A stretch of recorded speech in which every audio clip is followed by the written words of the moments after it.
everyone, and welcome to the 25th episode of Viral Banter.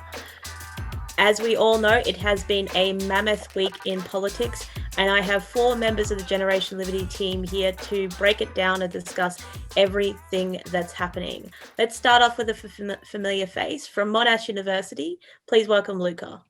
G'day, Renee. Thanks for having me back on. Thanks for coming back on, Luca. And my always insightful assistant coming to us from Ballarat, please welcome Theodora. Hi, Renee. Good to see you. Great to be back on the show as always.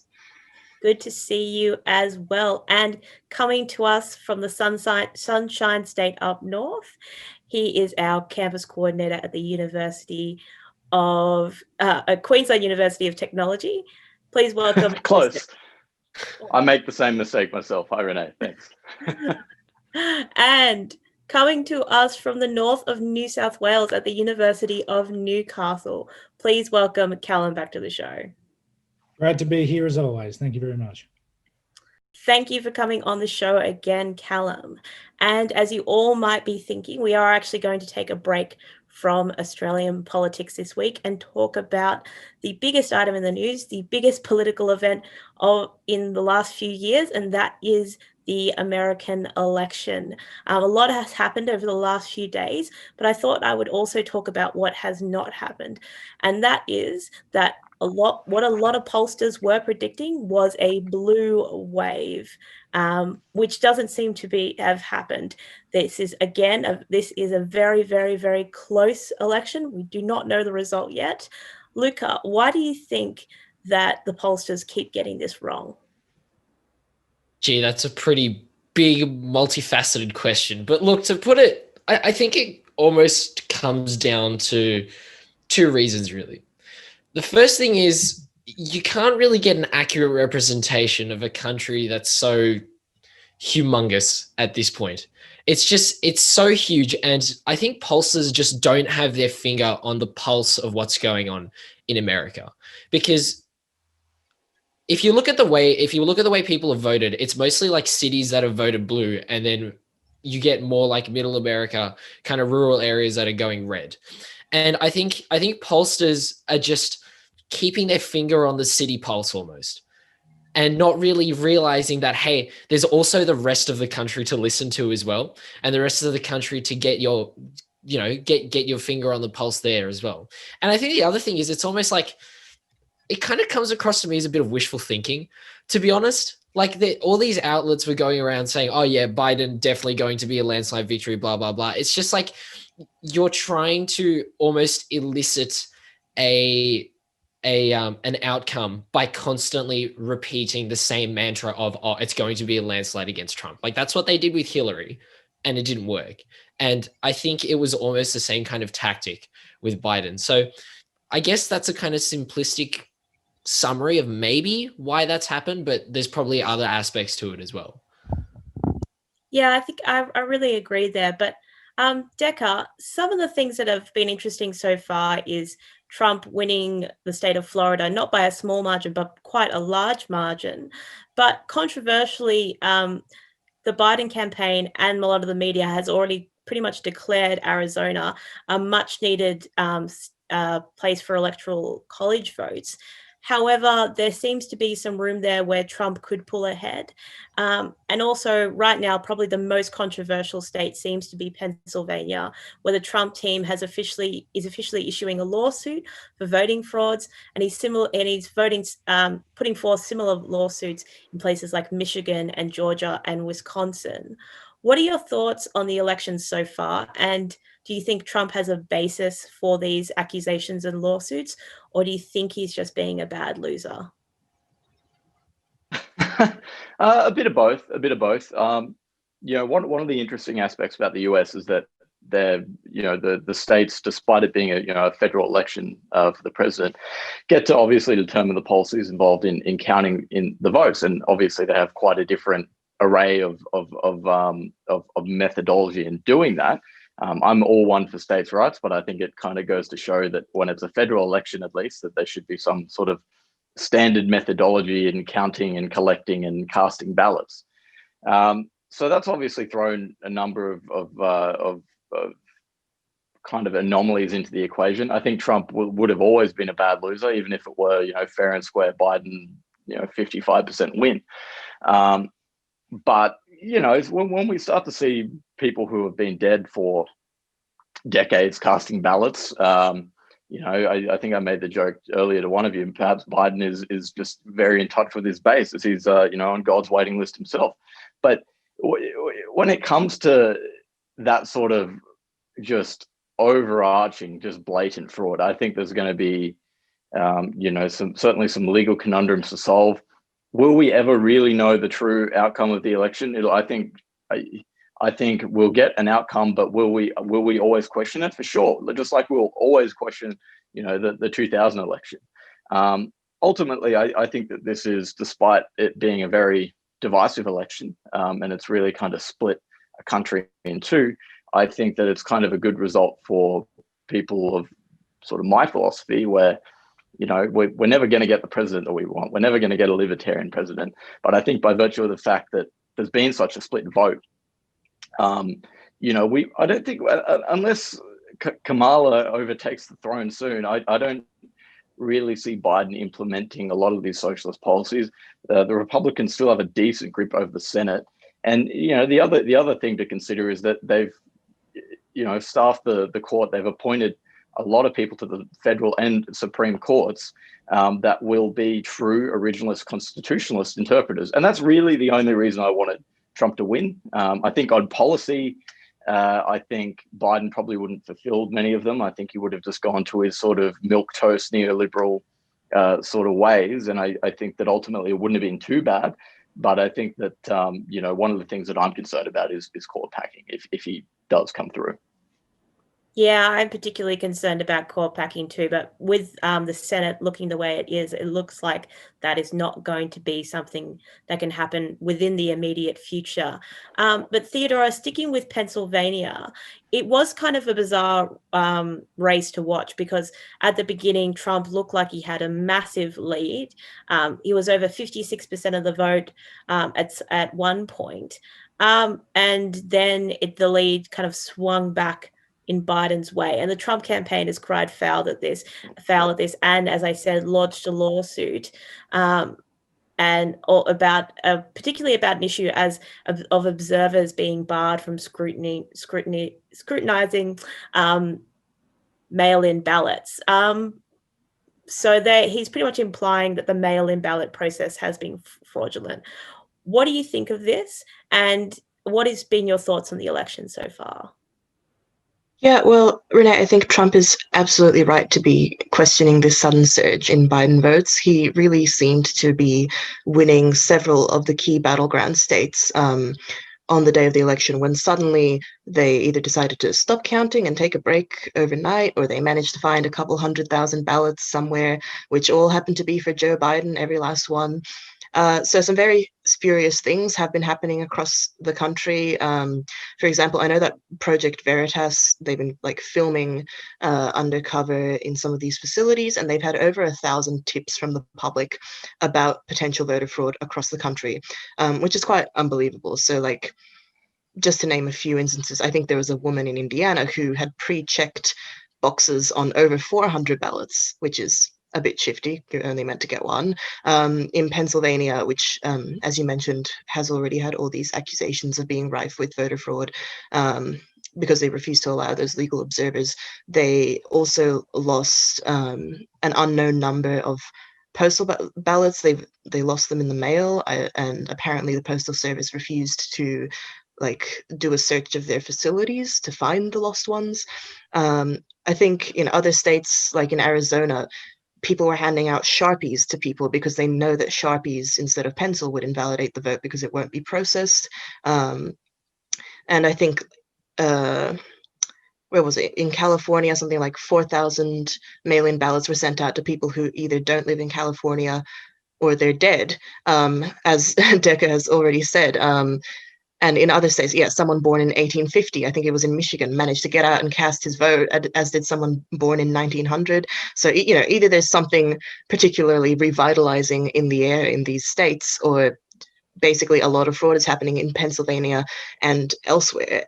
So I think President Trump definitely has good reason to believe that the outcome in more than a few states is being rigged. And it's times like these that I'm grateful that we have the things like the Australian Electoral Commission, because I just don't think anything on this scale could ever happen in Australia.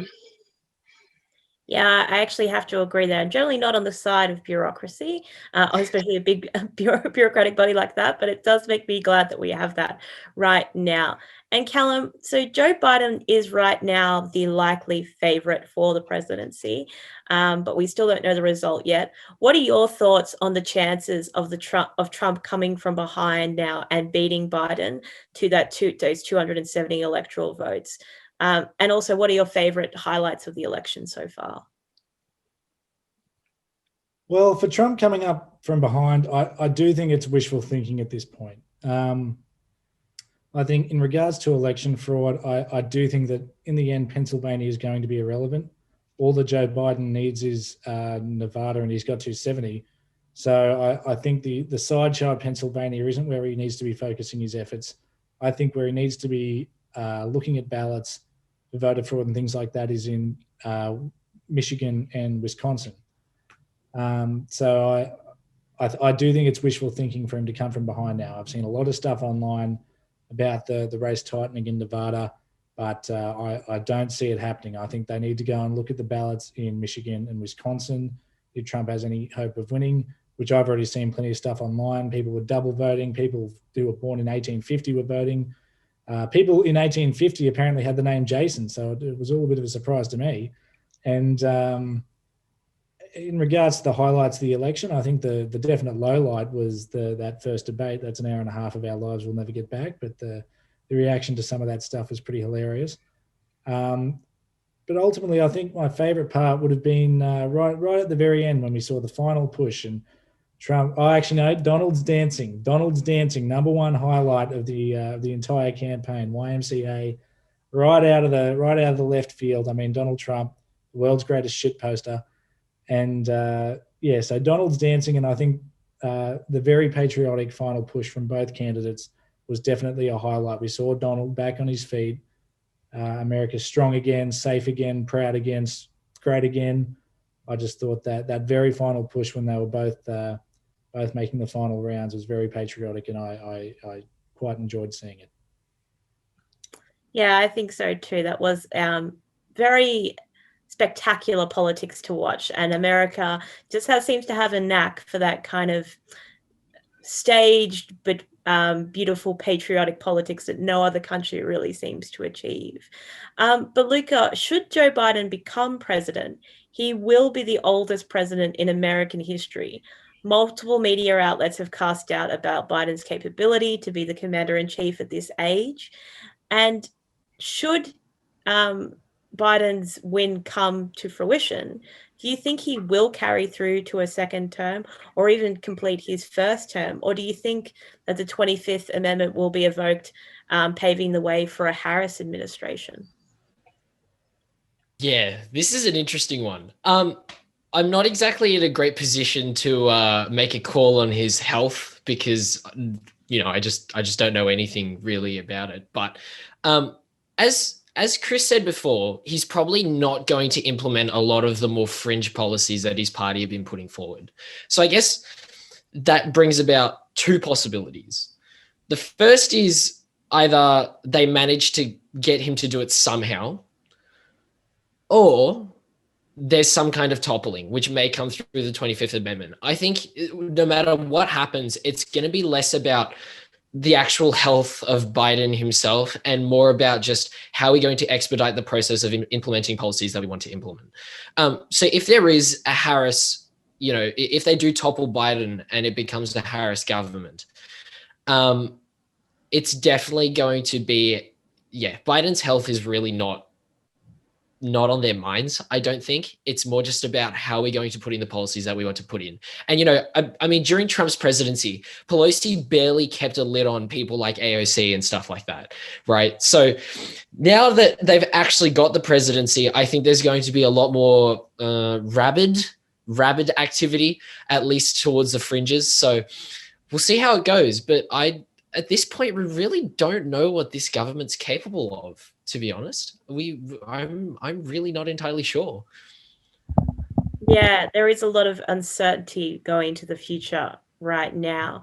But Dekker, I know you're not the biggest fan of Trump, but I also know you have your misgivings about Kamala Harris. So does the thought of her becoming president concern you?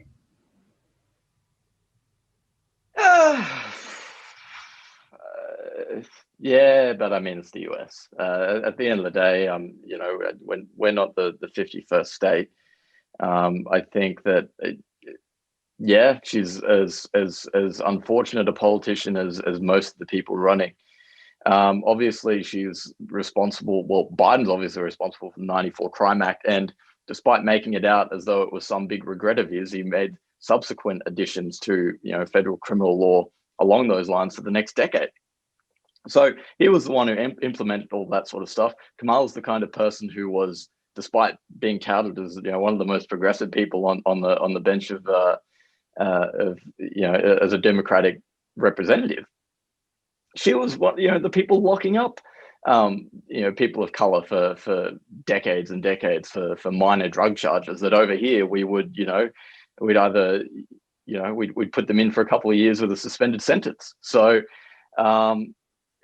and that's not necessarily an indictment that we have the best system of coping with that. But at the end of the day, yeah, she's definitely a phony. But does that make her any different from most other politicians? At least what you see is kind of what you get with Donald Trump. I think that Kamala will have some nasty surprises if she were to become the 47th president. But we'll wait and see. Ultimately, I think that depending on when, not if, she takes over the throne, if Biden's elected, depending on how close it is to 2024, I don't even think she'd be re-electable, to be honest with you. So, yeah, I have to agree there. That's one thing that people don't realize about her is she's actually incredibly disliked by the majority of Americans. She did very, very badly in the preliminaries. I think, despite everyone kind of saying they brought her in to prop up Biden, I still think Biden won on his own kind of grounds and his own personality, not based on her at all. But Callum, we've been talking about some election frauds and some dodgy issues around the voting systems in America. And to bring it actually back home to Australia, I think some of the experiences that you've had during the University of Newcastle elections recently could be somewhat relatable to what's happening to Trump right now. Can you please just run us through what happened at Newcastle? Oh, it's very risky to talk about, actually. Well, in Newcastle, much like the United States, we were initially banned from any form of scrutineering. The result was classed as confidential. The university did backflip on that one, luckily right at the very end, and allowed us to see what was the word they used? Anonymous results, which was basically just a lot of numbers on a page, and you could see your name next to a particular number. But yeah, very, very dodgy things. I don't think that I don't think the people running the election were impartial at all. So here at the University of Newcastle, as Renee well knows, we had some of the tightest and, in my opinion, undemocratic election rules I think I've ever seen. Bans on you couldn't canvass to students in person because of COVID. We were told that we couldn't put up particular posters. They put a ban on students running together. And then, worst of all, they said that we couldn't have preferential voting because international students wouldn't know how to vote. So, and I was at the meeting where they said that. I heard it from their mouths, with my own ears. So that really hurt a lot of candidates. There was a lot of split votes. And then, of course, the returning officer, so the incumbent president here at the University of Newcastle was somehow allowed, despite the fact that I was sending more emails a day in defence of my own campaign than I was putting out election material, the incumbent president was allowed to send out an email to the entire of the university, despite there being a reasonable rule that you can't misuse emailing lists. But apparently saying don't forget to vote, quoting your own re-election material than putting your name next to a direct voting link in an election that you're running in isn't even electioneering. That's what our election returning officers decided. So extremely dodgy things here. It was completely unfair, and it was completely un-Australian as far as I'm concerned. So, yeah, very dodgy things happening here. And even when they finally let us see the numbers, I think much like the United States, the numbers didn't quite stack up to how they should have. So who knows with all this, all these confidential results on what the real result ever was. Yeah, that is really concerning to hear, especially when these, positions of power that you are voting for actually have a lot of control over students' lives, student clubs, your O-Week, how everything functions from day to day. So some people may think that, it's a small issue, but actually it is a big issue when it comes to day-to-day things for students. But Dekker, you've got your little bit of experience in student politics. What were your thoughts on some of the things that Callum described, and have you ever seen or experienced anything similar? Oh yeah, straight out. It's just student politics 101. It's straight out of the textbook of the QUT incumbents, which are actually independents of Greens or Labor or anything. They've of their own accord become quite nasty and politicised. So aside from the case that involves me with being not granted a stall for Generation Liberty, despite being an outside organisation, just like Socialist Alternative were, who weren't registered when they had previously come to the university. We obviously got denied that opportunity, and I could go on and on about that, and I think it probably deserves its own video.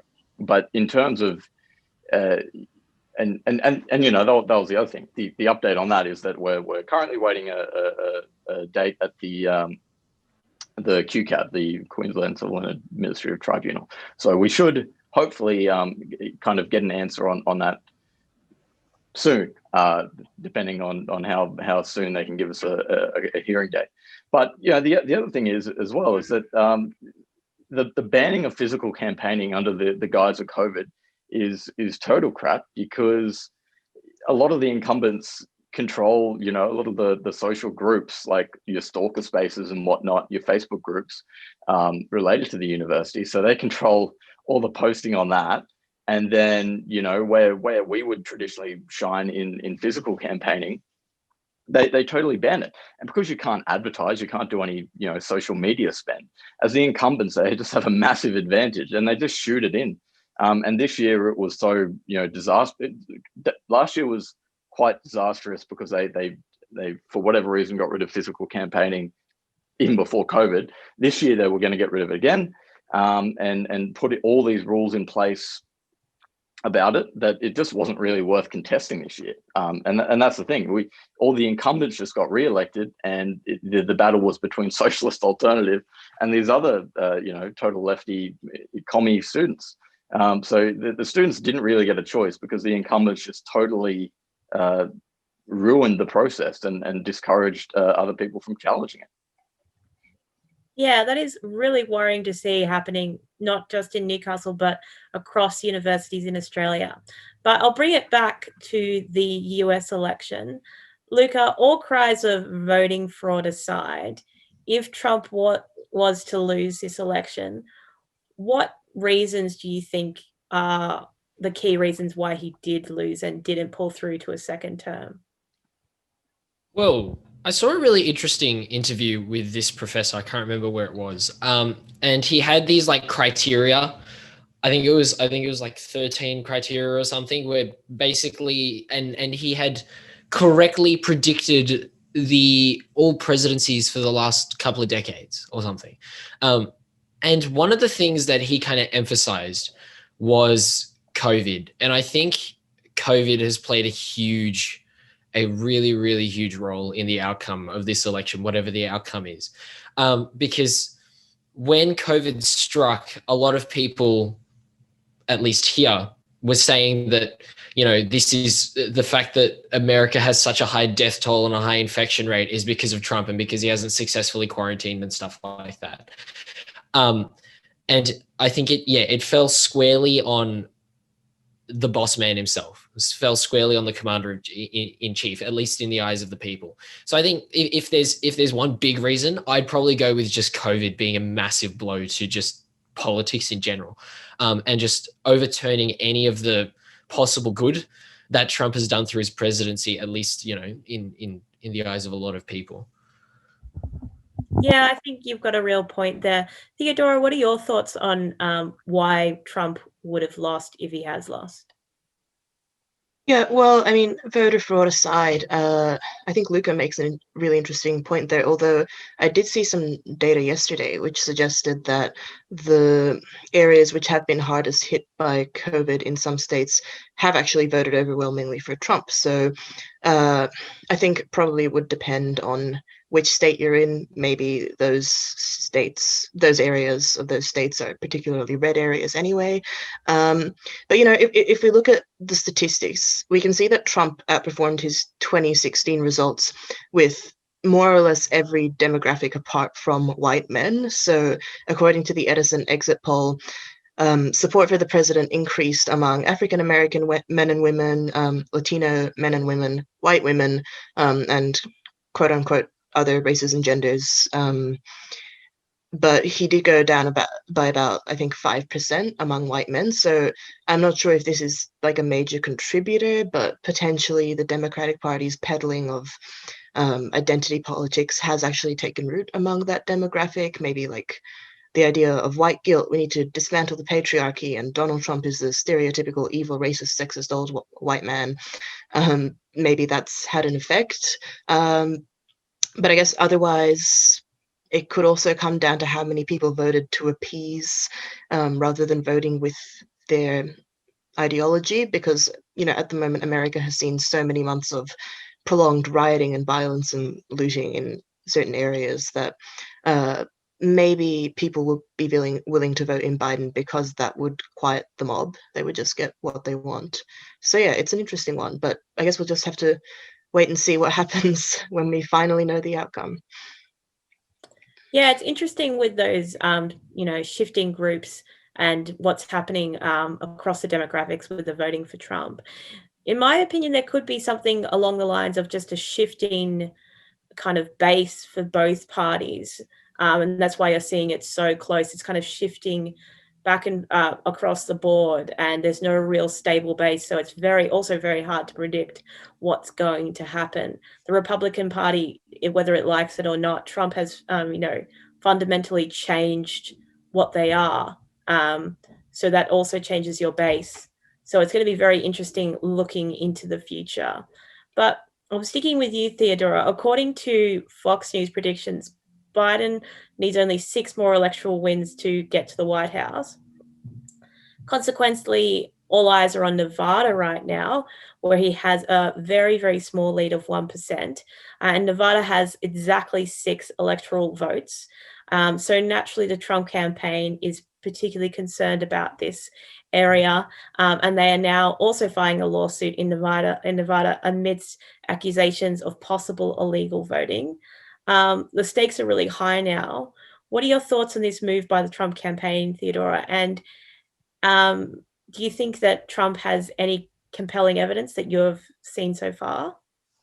Well, I guess partially the lawsuits could also be attributed to being a sore loser, but you can't really blame him. I guess you don't want to lose a candidate like Joe Biden. You don't like to lose to a competent opponent, let alone someone like Joe Biden. But Nevada is an interesting one because, once again, it seems the Democrats have done exceptionally well there among the demographic of dead voters. And the Republican Party is alleging that something like 10,000 votes may have been cast under the names of deceased people, and they're also saying that a spare few 100,000 votes appeared overnight, which sort of swung it in Biden's favor. So that's in the night following election day. So I think, where there's smoke, there's fire. And I don't think these are entirely groundless claims, because we have seen so many similar claims across the country. And I've also seen stories of individuals coming forward saying, For example, I saw this one old lady saying, I came to vote on the day. I got to the front of the line. I was told I had already cast my vote.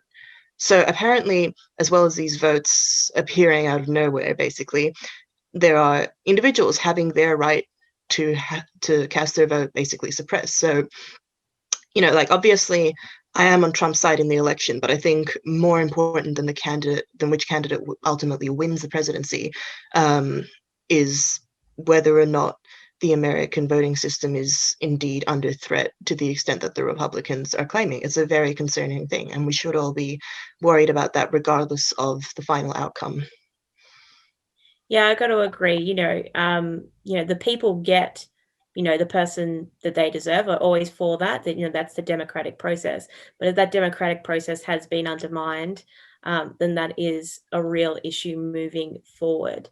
But Dekker, some have claimed that the Libertarian Party candidate stole critical votes from Trump and the Trump administration across the board. Do you think there's any validity to this claim, or was it largely inconsequential to Trump's success or failure? No, is the crux of it. It kind of goes back to the sort of the drivel that you get written in the Guardian here that goes about how the IPA is controlling the Liberal Party, they're the cabal of right wing politics in Australia, blah blah blah. It's like, God, I wish the Libertarian Party in the US could control the election. That would be awesome. But at the end of the day, they just don't, because it rests on the assumption that the people voting Libertarian would have voted for either party to begin with. I mean, I was kind of not actively involved in the Jorgensen campaign, but I knew quite a few people who were over there. And I was in quite a lot of groups about that. And you constantly see, I reckon, maybe it was just me seeing it on Facebook, but half the posts on there about voting were saying that, this was my first time voting, or, I wasted my vote. I'm proud to waste my vote.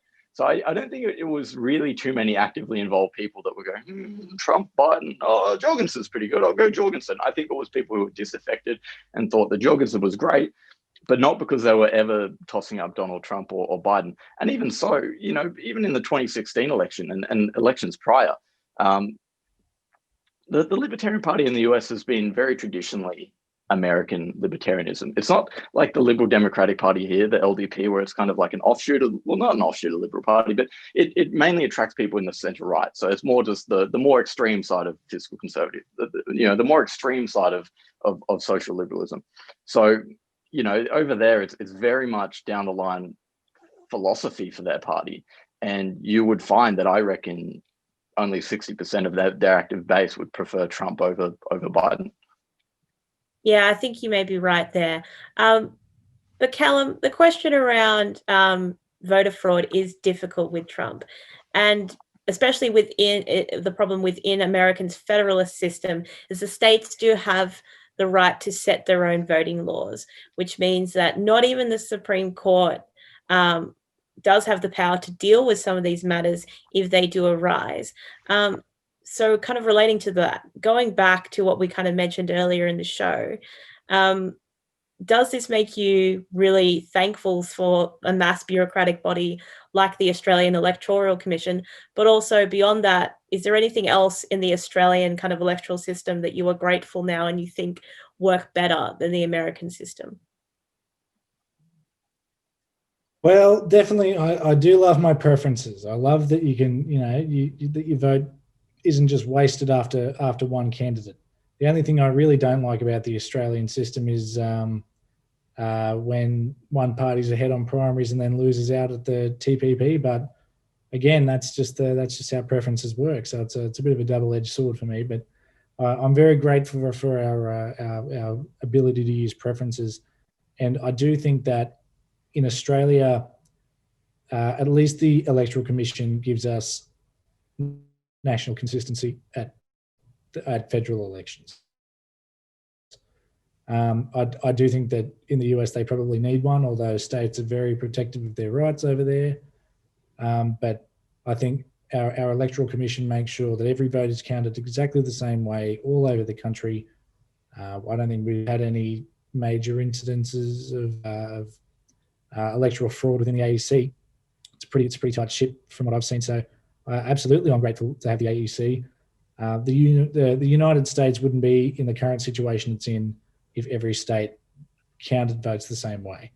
And, you had some states which counted postals at the same time as on the days. And they're the states that we knew on the day, as we should have, like Florida. And then the issue ones are the ones we now have, where all of a sudden votes that showed up at 4 a.m. and, 100,000 votes that just rocked up and they found one day, the next day, after they'd shut the doors and turned off the lights, suddenly get counted after the fact. So everything just turns around with these anonymous postal votes. So I just think that our national consistency is a great tribute to our great democratic system, and something that we definitely have over the Americans. Yeah, I do have to agree with you there. A couple of things in the Australian system I would change. I'm not sure if I'm all for compulsory voting or for compulsory preferencing. I think that you should be able to exhaust your vote if you want to. But across the board, I do think that it works better than the American system. Luca, Callum in there touched on states' rights. So I'm probably going to throw you just, a really easy question here. With the United States so divided, do you think that there's any validity to the argument right now that the US is simply too big for democracy? That being said, is that no one person should hold all this power. And in other words, that is secession something that should be reconsidered in America, despite its controversial past history? And I think you need to weigh that controversial past history to the point of, the reason the secession before the Civil War, I don't think you can argue on a liberty grounds is, the reason I think a lot of people support states' rights is this extension of individual liberty. But that cannot be argued or fought for when the reason you're fighting for states' rights is to limit people's liberty, in the case of slavery. So I think the argument kind of falls apart there. But so that has the Civil War did lead to secession being illegal in America. So do you think this may come up as a question into the future? And do you think that it's a valid question to be asking right now? Well, it's always worth kind of analyzing ideas, but I think I came across an interesting poll a little while ago that said something like 1/4 of Americans would be pro splitting off into like their own kind of republic, which is pretty crazy to me, because it kind of says that people don't have much faith in their system anymore. And especially when you got things being thrown around like voter fraud and stuff, which are definitely now big questions that are probably going to end up going to court. I think that's just going to fracture people even more, not necessarily along like divisive lines between people themselves, but between the current system and them. And I think probably the best way to analyze this kind of argument would be twofold, right? The first thing is like the principle of democracy. So it comes to a point where it's like the country is so big, right? And everyone is divided along two parties, Democrat and Republican. So the question is, are you really getting individual representation? Are you really getting a good enough standard of individual representation? And I think a lot of people feel like they aren't. Like Dekker said before, like the Libertarian Party like doesn't have enough sway to basically do anything, right? So, and when people talk about the Senate and talk about the House of Reps, they're talking about, it's a Democrat-led Senate, it's a Republican-led Senate, it's a whatever, right? It's always just these two parties who are supposedly representing respective, like both of them, half of the country, which doesn't seem like at least a good enough level of individual representation in a representative democracy.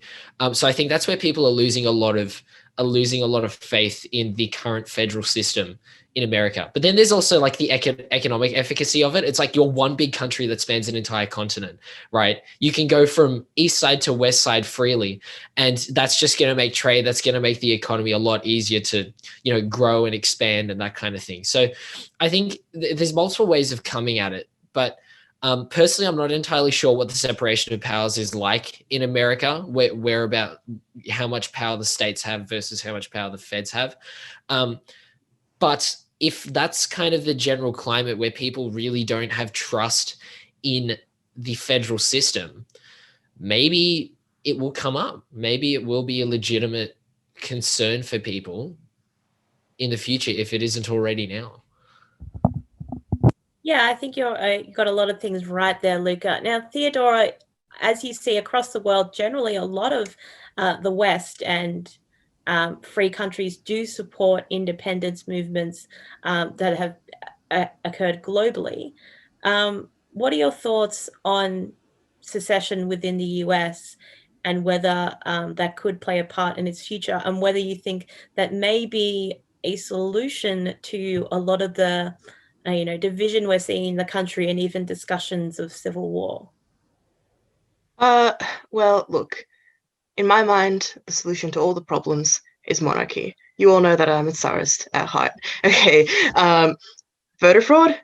Gone. You think they had voter fraud in Russia in like 1910? No, it didn't exist because you couldn't vote. Well, you sort of could vote, but no fraud. Trust me. And, rioting in the streets, like looting shops because your preferred presidential candidate didn't win, doesn't exist. Just, I think we need to bring back the Tsar, but like, no. But serious, I mean, that would be nice. But also, more seriously, I do think that America does have some serious problems with its democracy. I'm not entirely that pessimistic. I don't know if civil war might happen, but I think that the system can just be repaired potentially, but it's going to be hard if you have, as we've seen over the last few months in America, a very loud and violent portion of the population which finds its meaning in life from political outcomes, right? They can't accept defeat. They scream at the sky. They say they'll commit acts of violence if Trump is victorious. So I just think, how can you actually reform the system before you reform the culture so that people go back to how it was a few decades ago? You would just accept defeat, you live your life until the next election, and you don't burn down your city if your preferred candidate doesn't win. So I think that, there might still be hope for actually just fixing the American system before the country splits into 2 or 3 or 4 parts. But yeah, you're always going to have a portion of the population which is extremely angry, and just, yeah, you're going to have to fix that at some point, because Antifa ideally can't be allowed to keep on burning cities down forever. Yeah, I do agree with you there that there is a cultural problem that needs to be fixed almost more than a systematic problem. But that could also be one of the reasons that kind of leads you to the conclusion of secession, because how a society remains cohesive is because you all kind of agree on some basic fundamental principles. And it seems right now that there doesn't seem to be much agreement across the board in the US, and that may be because of its size, it may be because of a cultural problem, but we don't really know. But Dekker, what are your thoughts on secession as a libertarian? Yeah, a fan. It's a human right. You have the human right to autonomy, and I think that yeah, for sure, you should be able to secede if people around you support that. It's more just whether it's worth it, really. I think that there's I think that there's always a case when there's a big there's a case for secessionism when there's a big, sort of cultural dilemma like we're facing at the moment, and we face it throughout history. I think, WA has always touted the idea of seceding. I think it might have been 1931 that they succeeded with the vote, but it didn't actually go through. There'll be ebbs and flows of wanting this sort of stuff. So it's about thinking about, the true outcomes of this, and not just thinking of it in terms of the rash immediacy of what's going on right now. So yeah, big fan of it. I think that decentralization is a good thing, and I think that the more states we have, or the more countries even that we have, so long as we share sort of resources like military and whatnot, I'm a big fan of it. To be honest with you, you know that I'm obviously not a big fan of the engineers case here in Australia that pretty much has allowed states to dwindle and dwindle and dwindle. And I'd be a big fan of giving people the right to put forward policies that are in vogue with, you know, what their side of what their demographics and what their region wants. You know, the Swiss model is fantastic for this because, you know, like, yes, things like citizenship might be you know, they're under the purview of national authority. It's the country that your passport's on. But, you know, the people, the route to Swiss citizenship depends on which canton you live in, because ultimately it's the people in that canton who get to live with these new citizens. So I think that's a great example of where the Swiss system shines. Yeah, so do you reform the system? I don't think you really can in a country like US that's very proud about its traditions. Or do you just go and say, screw it, you guys have had your chance, we're going to go off over here and have a crack at it ourselves? Yeah, I think you make some really interesting points there. But I think I'm going to wrap up our discussion for this week. I think no doubt we will still be discussing the American election next week on Viral Banter. Hopefully by then we may have something clearer to a result. But for now, I'd like to thank all my guests for this 25th episode of Viral Banter. So thank you, Theodora, Luca, Dekker, and Callum for coming on the show again. Thank you, Renee. Thanks, Renee. If you are not a member of Generation Liberty yet, what are you doing? It's only $10 to join, and you will become part of the biggest youth liberty movement in Australia and get a bag of heaps of goodies, including free books, stickers, bottle openers, and all things for liberty-loving young people. You'll also get updates on this show and updates on future events for Generation Liberty. So make sure that you sign up now. But for now, make sure that you stay safe, stay happy, stay curious, and stay free.